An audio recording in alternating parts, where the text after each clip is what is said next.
8 minutes after the hour, it's a Friday edition of the Big Chief Plant Services Exploring Energy Show. And let's bring over the phone once-a-month guest, United States Senator James Lankford, Republican of Oklahoma City and Washington, D.C., joining us to talk about the national and international perspective of the energy industry. Good morning, Senator Lankford. Good morning to you. How are things in D.C. these days? You know what? Things are never as good in D.C. as they are in Oklahoma, but they're doing fine. How often are you able to get back home? I come home every weekend. Awesome.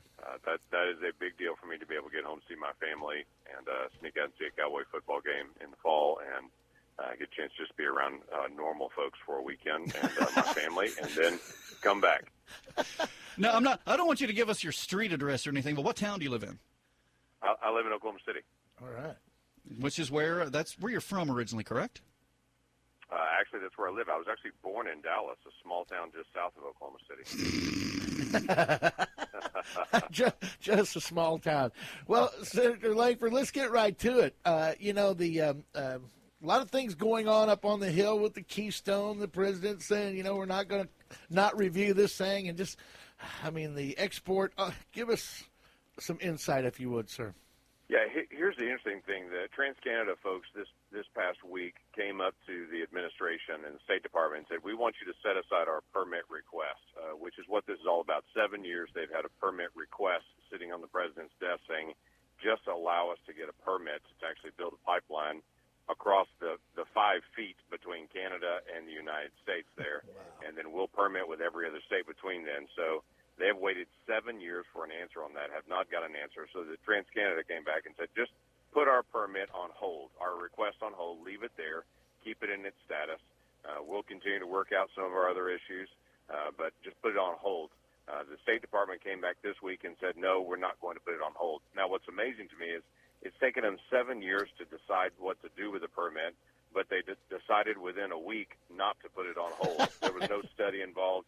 There was no anything. They had this rapid turnaround, and the belief is that the president's about to come out and say, no, I've studied this for 7 years, and I don't think we should have another pipeline in America. Pipelines will be dangerous, and so we won't do that. That's the belief of where things are coming, and so they're trying to expedite the process. That is, the administration is. So which will be a tough sell for the president to say that pipelines aren't good for America when we have tens of thousands of miles of pipeline across America. It's still the safest way to move energy.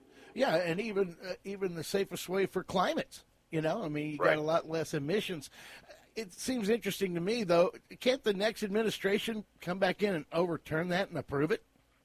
Well, so what TransCanada is afraid of, I think, is that the president's going to just finally come down and say, I don't have a good reason for it. I just don't feel like it today, and I'm not going to approve this permit, and make them start all over again with the next administration. So let's say the next administration comes in that's actually not afraid of energy.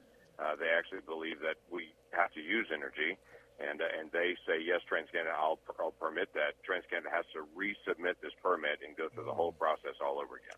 Wow. Senator Lankford, do you believe that is the reason TransCanada made this decision, that they firmly believe that the Obama administration would just deny it? I think they do. And I haven't spoken to them directly about that. I don't have any inside information on that. But it seems odd for them at this point to say, just put it on hold, and we'll just wait it out now, because that the sense is it's better to just go ahead and wait the next year till we get a new president and hopefully get somebody in place that's actually not going to be opposed to energy. Well, it's ironic that it seems like that stalling or dragging their feet or filibustering has been what the Obama administration's been doing, because they've studied it to death. They've conducted study after study, environmental, logistical. We know what the polling numbers say, that 65, 70, 72% of Americans approve of the Keystone XL. It seems like they've been waiting and waiting and waiting and waiting, and now that TransCanada says, just go ahead and stop it, now they've said, no, we want to keep going. No. We like this process. We're going to keep going. Yeah. It's basically where they are. The challenge that the administration will have is to try to find some way to creatively explain why this is bad for America's interest to have a good pipeline infrastructure in America. And there's no real way to explain that without just manufacturing something. Again, with 60,000 miles of crude pipeline in America, we have 2 pipelines just like what Keystone would bring in coming from Canada into the United States, one going all the way to the Gulf Coast, one going into Chicago for refining. A lot of us use their gasoline coming right out of that refinery in Chicago, coming down to the central part of the United States. This is not some brand new thing, and the administration is trying to make it sound like this is something that's never been done before. We have 19 international pipelines that come into the United States, coming in from Mexico and Canada. So this is just a normal thing to do, and they've tried to make it into something totally unusual. And it's coming across it on rail right now as well. That's correct. Senator Lankford, it seems like on a positive note, we're about to ship our first load of liquefied natural gas over the Big Muddy. We are. Actually, the Cheniere facility in Louisiana is geared up. They're doing testing right now and doing all their pressure testing and going through the initial cycles that they've got to go through in the paces. It'll take them several months to do it. They should have it ready by early spring of next year to actually start exporting, and their first contracts are to Spain and to the UK in providing natural gas to some of our allies in Europe. So it's a very big deal for us to finally begin to break through that veil and actually get to the point we start to export liquefied natural gas.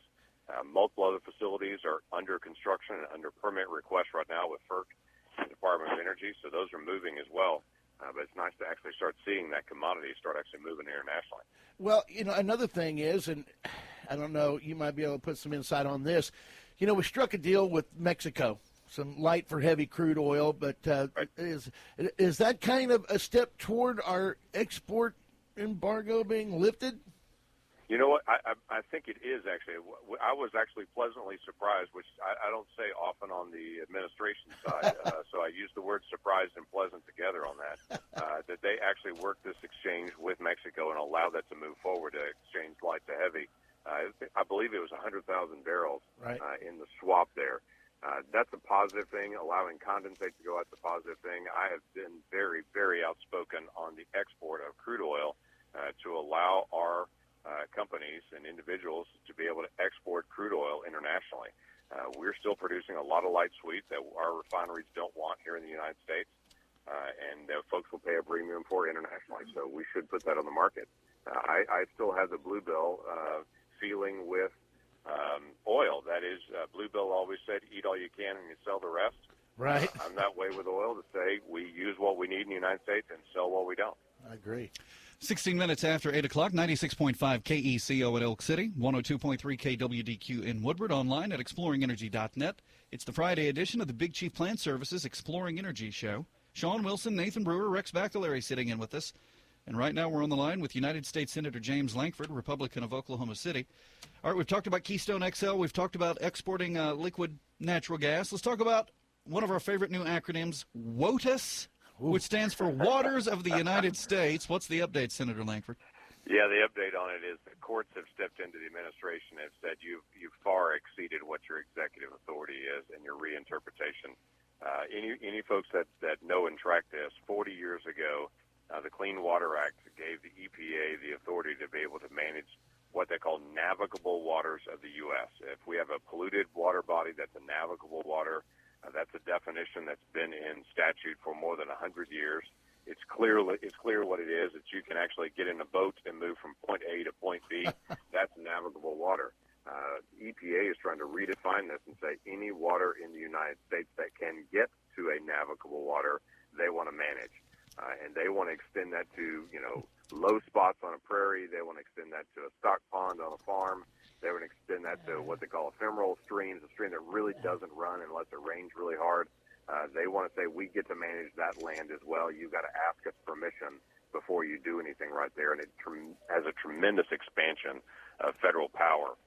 The courts have now stepped in and said, no, you can't do that. We have a big fight going on in Congress right now. We've done what we call a Congressional Review Act to stop it. That's already passed the Senate. We'll go on to the House. I have no doubt we'll go there, and I also have no doubt the president will veto it when it gets to him. But we're going to try to cut off the funding, and we've already done that in committee. That'll come up in front of the full Senate and House here in the next couple of weeks to not allow EPA and the Corps of Engineers to implement that policy. Well, it just seems kind of borderline ridiculousness, to be able to exude that power. I also understand that there's a lawsuit being sought after right now to stop any sue and settle. Yeah, this is an ongoing conversation that's happening. Back 40 years ago, again, 40 years plus now, with the Clean Water Act, Clean Air Act, it gave any individual that saw the EPA not doing its job the ability to be able to make a lawsuit against the federal government and say, you got to do your job. And that birthed these environmental lawsuits happening all over the country all the time, where courts are actually stepping in and reinterpreting this. And this whole issue about sue and settle, what this EPA has done is they'll get some outside environmental group to sue them, and then they'll say, okay, I don't want to have all the expense and the drama of a lawsuit. We'll just set aside and we'll actually just make a side agreement with you and have a judge sign off on it. When all the time, this EPA really wanted what the environmental group did anyway. So this is a way of making new policy. So we're working to find a way to stop this, whether that be suits that say that the states and local entities and individuals don't have any access to these backroom deals with EPA and these environmental groups. Or what I have is a proposal to say, here's how you can limit settlement agreements by statute, by passing a law and saying here's a certain way that you can do a settlement agreement, but you've got to make sure that you're not changing all the mandates in it. You've got to make sure that individuals are actually engaged that are affected. There are ways to do this without having to violate the rights of Americans. And then they were sitting there using those as precedent for the very next person that sued them, like, oh, hey, we sued and settled here. Yeah, it's a dangerous game, but I really appreciate the fact that you and others are doing some things to try to stop that situation, because it's gotten out of hand. Absolutely, everybody wants clean air, clean water, and that's not an issue. All of us want to be able to do this, but this has become ridiculous at this point. This is not about clean air and clean water. This is about control. At this point, and that's not what America's about. 20 minutes after 8 o'clock, just getting started on the Friday edition of the Beachy Plant Services Exploring Energy Show. Sean Wilson, Nathan Brewer, Rex McAlery sitting in with us in studio, and our guest for segment one this morning has been United States Senator James Lankford, Republican of Oklahoma City. Senator, we know you're a busy man. We appreciate you taking time out of your schedule to talk to us, and we look forward to our visit again next month, okay? Sounds great. Thanks, guys. You bet. Bye-bye. 20 minutes after, deepest voice in Western Oklahoma, morning energy talk radio, and the more is United States Senator James Lankford.